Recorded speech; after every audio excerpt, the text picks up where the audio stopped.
আসসালামু আলাইকুম। আপনারা সবাই কেমন আছেন? তো আজকে একটি ব্লগ নিয়ে চলে আসলাম।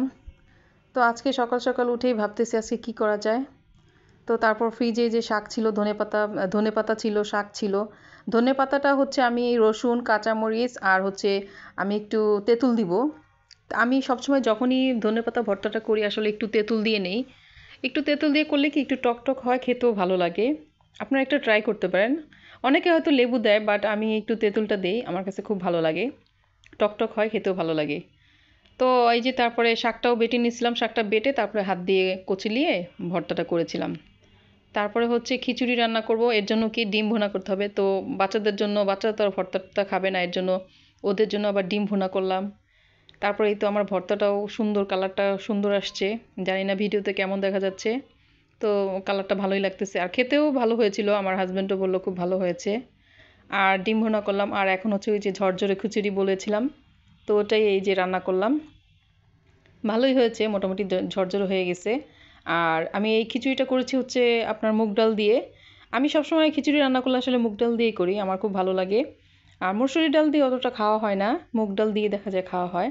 আর ভালো লাগে খেতে এটা দিয়ে। তো খিচুড়িটা হয়ে গেছে, আর একটু দমে রাখবো, রেখে দিলেই হয়ে যাবে। আর যারা যারা আমার ভিডিওটি দেখছেন অবশ্যই যারা এখনও সাবস্ক্রাইব করেননি সাবস্ক্রাইব করে দিবেন, আর লাইক দিয়ে দিবেন, কমেন্টসে জানাবেন কেমন হয়েছে। এই তো আমার খিচুড়ির ফাইনাল লুক হয়ে গেছে, খিচুড়িটা ঝরঝরে। খিচুড়ি আসলে কার কার পছন্দ জানি না, তবে আমার খুবই ভালো লাগে খিচুড়ি খেতে, আমি প্রায়ই করি দেখা যায়।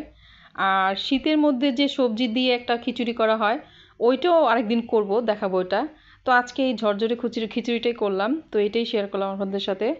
আপনাদের কেমন লাগলো অবশ্যই জানাবেন। আর যারা যারা আমার ভিডিওটি দেখবেন অবশ্যই চেষ্টা করবেন যে লাইক দিয়ে সম্পূর্ণ ভিডিওটি দেখার জন্য। তারপরে এই তো খেতে বসে গেলাম, সব কাজ কমপ্লিট করে। তারপরে এই তো ডিম ভুনা, আগে ভর্তাটা ট্রাই করব। ভর্তাটা খেয়ে তারপরে হচ্ছে আমি ডিম ভুনাটা ট্রাই করব। আসলে মাঝে মাঝে একটু ভর্তা বা একটু ডিম ভুনা, এগুলি ডিম ভুনা প্রায় করা হয়, তবে ভর্তাটা সবসময় করা হয় না।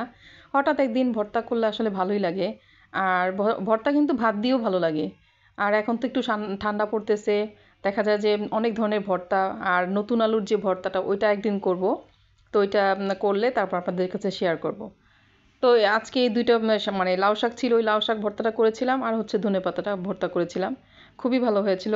এই তো তারপর বিকেলে আবার এই যে বাচ্চাদের চিকেনটা ম্যারিনেট করে রেখে দিয়েছিলাম, ওইটা স্কিপ হয়ে গেছে।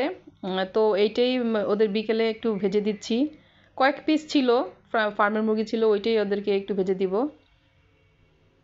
আসলে দুপুরে খেতে খেতে তো আসর আজান দিয়ে দেয়, দেখা যায় যে মাগরিবের নামাজ পড়ে আমাদের। আর বাচ্চাদের কিছু না দিলে দেখা যায় ওরা পড়তে বসবে, তখন একটু কিছু না খেলে ওদের পেটটাও ইয়ে থাকে, খালি থাকে। তো একটু কিছু সন্ধ্যার সময় খেতেই হয়, আমরা বড়রা হয়তো টুকটাক জিনিস খেলে ওদের একটু না দিলে। আর ওরা তো এমনিতেও চিকেন ফ্রাইটা খুবই পছন্দ করে। এর জন্য আমি কয়েক পিস মানে এভাবে ম্যারিনেট করে ডিপে ফ্রোজেন করে রেখে দিই, তাহলে কি হয় যখন মানে দরকার হয় তখন বের করে ভেজে দিলে বাচ্চারা খেতে পারে।